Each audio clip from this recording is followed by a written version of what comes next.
Agora pela manhã eu gostaria de falar a respeito de como ter paz no coração, que eu entendo é um desejo de todos nós. Se você abrir, por favor, a sua Bíblia na carta de Paulo aos Filipenses, capítulo 4.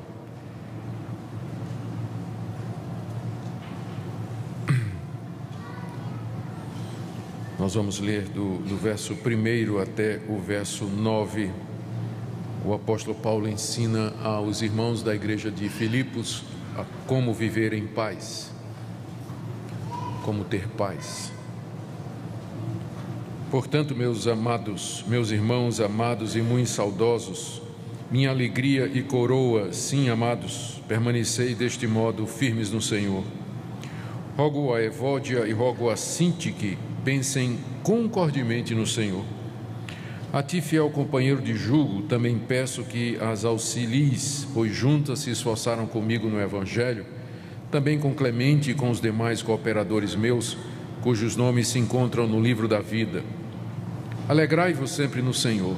Outra vez digo, alegrai-vos. Seja a vossa moderação conhecida de todos os homens. Perto está o Senhor. Não andeis ansiosos de coisa alguma. Em tudo, porém, sejam conhecidas diante de Deus as vossas petições, pela oração e pela súplica com ações de graças. E a paz de Deus, que excede todo o entendimento, guardará o vosso coração e a vossa mente em Cristo Jesus. Finalmente, irmãos, tudo que é verdadeiro, tudo que é respeitável, tudo que é justo, tudo que é puro, tudo que é amável, tudo que é de boa fama, se alguma virtude há e se algum louvor existe, seja isso que ocupe o vosso pensamento. O que também aprendestes e recebestes e ouvistes e vistes em mim, isso praticai, e o Deus da paz será convosco. Paulo escreveu estas palavras quando estava preso em Roma e tinha recebido uma visita de Epáfras, representando a igreja de Filipos, trazendo uma oferta para ele e informações a respeito da igreja. Essa carta é considerada um recibo de Paulo para a igreja, dizendo: eu recebi a oferta, muito obrigado. E ele aproveita para orientar a igreja em diversos assuntos que lhe foram trazidos por Epáfras. E, sem dúvida, uma das questões nas quais a igreja de Filipos precisava de orientação era como enfrentar a ansiedade, a angústia. Nós devemos lembrar que naquela época os cristãos tinham problemas similares aos nossos. Tinham problema de doença, de enfermidade, de dor, contrariedade. As coisas nem sempre caminhavam da forma como eles queriam.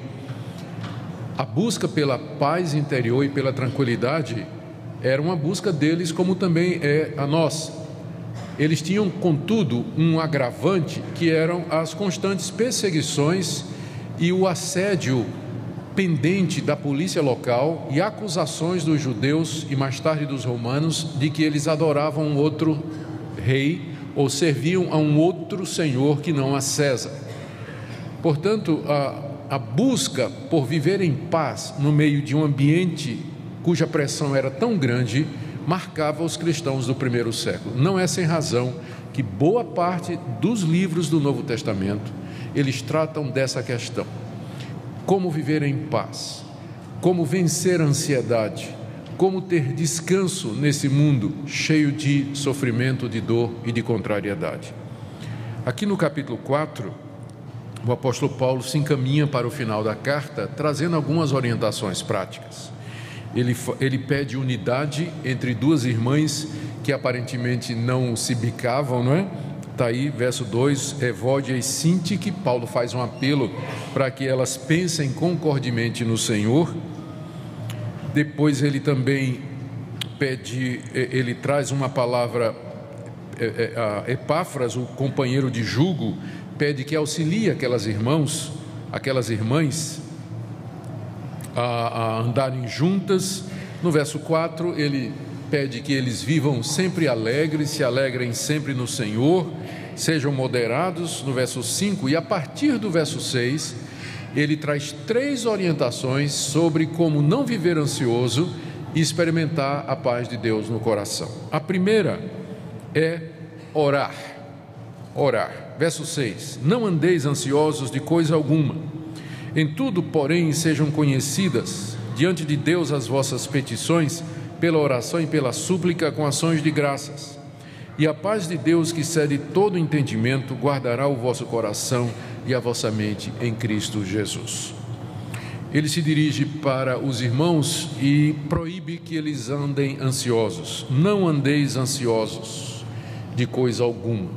A ansiedade em si, ela não é pecado, mas o viver ansioso talvez seja. Há uma ansiedade que é resultado de problemas físicos, de constituição. Tem gente que tem uma índole ansiosa, tem gente que precisa de fato de orientação médica por causa da ansiedade. Mas boa parte da nossa ansiedade tem um fundo espiritual. É falta de confiança em Deus. É falta de descansar em Deus e deixar o futuro na mão de Deus. Por isso Paulo trata a ansiedade, como estou dizendo, não é toda ansiedade e não é sempre, mas Paulo trata o viver ansioso como sendo, ele não usa a palavra pecado, mas é que está no imperativo aqui na língua grega. Quando ele diz não andeis ansiosos, ele está dando uma ordem. Significa que se nós vivermos ansiosos, nós estamos desobedecendo a palavra de Deus e, portanto, isso é pecado. Então, viver ansioso, além de ser ruim para todo mundo que está ao nosso redor, não é bom viver com gente que vive ansiosa, não é? A pessoa fica irritadiça, abatida, pavio curto, diz coisas e toma decisões precipitadas, não dorme de noite. Além do sofrimento que ela tem, ela traz problemas também, sofrimento para outros. Então, a orientação da Bíblia é: não vivam ansiosos. E não vivam ansiosos, diz aqui, de coisa alguma. Eu creio que Paulo disse isso porque pessoas há que procuram se justificar dizendo: mas pastor, meu caso é muito grave, a minha situação é diferente, o que eu estou enfrentando é algo muito grande. Talvez por isso Paulo já colocou aqui: não vivam ansiosos de coisa alguma. Não há nada que justifique o cristão viver ansioso se a razão e a causa da ansiedade é espiritual, se é falta de confiança em Deus, falta de repouso nas palavras e nas promessas de Deus. O que devemos fazer então para não viver ansiosos? Paulo diz aqui no verso 6: sejam conhecidas diante de Deus as vossas petições pela oração e pela súplica com ações de graças. Em vez de viver ansioso, ore, traga diante de Deus aquilo que lhe aflige. Ele diz aqui: petições são pedidos que você traz diante do Todo-Poderoso. Oração, que é a palavra grega mais comum para o ato de orar, que significa simplesmente chegar diante de Deus e abrir o coração. Súplica, em que você se coloca na condição de alguém dependente, impotente, sem condições de resolver seus problemas e que espera somente na misericórdia de Deus. E ações de graças, o nome já está dizendo, antecipadamente agradecendo a Deus que Ele lhe escuta e que Ele está pronto a fazer isso. Boa parte da nossa ansiedade é porque nós não oramos, nós não levamos diante de Deus, não gastamos tempo diante de Deus, colocando aos pés da cruz aquilo que nos aflige, o futuro, os filhos, os negócios, a saúde e qualquer outra coisa que ameaça tirar a nossa paz. Então, primeira orientação de Paulo: para não vivermos ansiosos, ore, busque a Deus, gaste tempo com Ele, faça conhecida diante de Deus. Não é que Deus não conheça, mas Ele quer que você venha para Ele e diga o que é que lhe aflige. Segunda orientação, a promessa, aliás, ainda dentro do primeiro ponto, olha a promessa que ele faz no verso 7: e a paz de Deus, que excede todo entendimento, guardará o vosso coração e a vossa mente em Cristo Jesus. Primeiro vamos entender o que é que significa a paz de Deus. A paz de Deus aqui é diferente da paz com Deus. A paz com Deus, ela não é resultado da minha oração, é o resultado de que Deus não está mais em guerra comigo. Justificados pela fé, temos paz com Deus. Paz com Deus é o estado de justificação, em que Deus não me considera mais culpado Ele já justificou-me de todos os meus pecados, Ele me considera justo em Cristo Jesus. Deus não está em guerra comigo, não é uma questão de sentimento. O meu coração pode estar muito aflito, mas eu não perco a paz com Deus. Meu relacionamento com Ele é de paz. Mas a paz de Deus é um sentimento, é a emoção, é você sentir-se bem, é você sentir essa paz com Deus, tranquilidade no seu coração. O que Paulo está prometendo aqui é a paz de Deus, é a sensação de calmaria no coração, de tranquilidade, mesmo que a tempestade esteja batendo lá fora. Ele promete que a paz de Deus, como um guarda armado, essa expressão guardará é tirada do vocabulário militar. Imagine aqui a paz de Deus como um guarda armado, um soldado completamente equipado, montando guarda à entrada da sua mente e do seu coração, para não deixar passar nenhuma ansiedade. Porque é isso que ele está dizendo, olha, a paz de Deus vai guardar o seu coração e a sua mente. A paz de Deus vai ficar como um guarda armado na porta do seu coração e da sua mente, para não deixar entrar preocupação nenhuma. E ele diz que essa paz excede todo entendimento. Gente, que coisa maravilhosa, todo mundo quer isso, né? A paz de Deus guardando a minha mente e o meu coração, quando as coisas estão ruins lá fora, quando eu estou passando uma série de problemas, aquela tranquilidade interior, aquela sensação de paz e descanso em Deus, mesmo quando tudo está indo errado. Então a primeira coisa que você tem que fazer é orar, fazer conhecida as suas aflições, a sua angústia, a sua dor diante de Deus. Segunda orientação que ele dá aqui, você tem que praticar o que é certo. Aliás, você tem que meditar no que é certo. Verso 8. Finalmente, irmãos, tudo que é verdadeiro, tudo que é respeitável, tudo que é justo, tudo que é puro, tudo que é amável, tudo que é de boa fama, se alguma virtude há e se algum louvor existe, seja isso o que ocupe o vosso pensamento. Boa parte das nossas emoções, se não todas, elas são decorrentes daquilo que nós pensamos. Quando você começa a pensar num ente querido que faleceu, vem o sentimento de saudade, de dor. Quando você começa a pensar num problema que você vai ter que resolver amanhã, a ansiedade começa a subir no seu coração. Quando você começa a pensar naquelas notas promissórias e naqueles pagamentos que você vai ter que fazer daqui a um mês, e você olha a conta bancária, sobe aquela coisa no coração. As emoções, elas são resultado daquilo que você pensa. Se você ocupa a sua cabeça, se você ocupa o seu coração com as angústias dessa vida, se você ocupa o seu coração com aquilo que não edifica, se sua mente está trabalhando o tempo todo com estas coisas, nunca que você vai experimentar a paz de Deus no seu coração. Olha a orientação que Paulo dá aqui para aquela igreja. O que é que deve ocupar o meu pensamento? O que é verdadeiro, o que é respeitável, o que é justo, o que é puro, o que é amável, o que é de boa fama, se alguma virtude há e se algum louvor existe. Eu não estou defendendo aqui pensamento positivo, mas eu estou dizendo que Deus nos fez assim. Se nós ocupamos a nossa mente com aquilo que é agradável, com aquilo que é justo, com aquilo que é verdadeiro, não é que nós não podemos pensar e planejar o que é que vamos fazer, mas a nossa mente tem que estar ocupada com as promessas de Deus, com as coisas de Deus, com a pessoa de Deus, com a convicção das promessas dele. Para você fazer com que a sua mente esteja no lugar certo, há uma série de coisas que você pode fazer em termos práticos. A sua cabeça é muito daquilo que você lê e daquilo que você vê. Se você passa o dia diante da televisão, se você passa o dia diante do Facebook, se você passa o dia diante das mídias sociais, vendo porcaria, vendo impureza, vendo mentira, vendo a glória humana, as coisas desse mundo, a sua mente vai se ocupar destas coisas.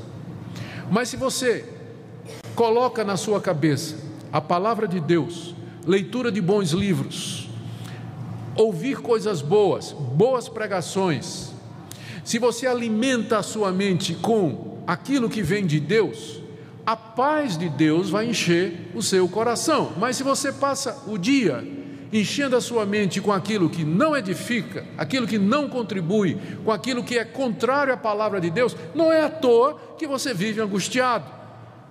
Não é à toa que você não tem paz, que o seu coração é um turbilhão o tempo todo. Quer ter paz com Deus? Primeiro, ore. Segundo, pense, encha sua mente, ocupe a sua mente com aquelas coisas que de fato edificam e vêm da palavra de Deus. Encha sua mente e o seu coração com pensamentos a respeito de Deus, do seu Filho Jesus Cristo, das suas promessas maravilhosas. Seja isso, final do verso 8, que ocupe o vosso pensamento. Mas há uma terceira coisa que Paulo diz aqui, se a gente quer ter paz, é que nós temos que praticar aquilo que é correto. Orar, pensar, praticar. Verso 8: o que também aprendestes e recebestes e ouvistes e vistes em mim, isso praticai. Olha a promessa: e o Deus da paz será convosco. Aqui ele fecha. Ele começou no verso 6, dizendo: a paz de Deus vai ser com vocês, e ele termina no verso 9 dizendo: o Deus da paz vai ser com vocês. O Deus da paz é o Deus que me dá a paz, é o Deus que faz com que eu experimente essa paz, não somente essa paz com Ele, mas a paz dele no coração. É uma paz sobrenatural, ela não é dada por meios humanos. Embora Deus empregue os meios naturais para nos dar tranquilidade, mas essa paz no coração, ela é dada pelo Espírito Santo, que habita em nós. O fruto do Espírito é paz, está lá em Gálatas capítulo 5. É Ele que opera essa tranquilidade no nosso coração. Deus, contudo, coloca como condição que você pratique aquilo que você aprendeu, recebeu, ouviu e viu no apóstolo Paulo. Olha o que Paulo está dizendo para a igreja: irmãos, quando eu estive aí no meio de vocês, vocês viram o que eu fiz, vocês ouviram o que eu disse, vocês receberam o que eu ensinei e vocês aprenderam tudo aquilo que eu transmiti. Façam isso, pratiquem estas coisas, e o Deus da paz será com vocês. A razão pela qual muitos crentes vivem ansiosos é que eles não praticam a palavra de Deus.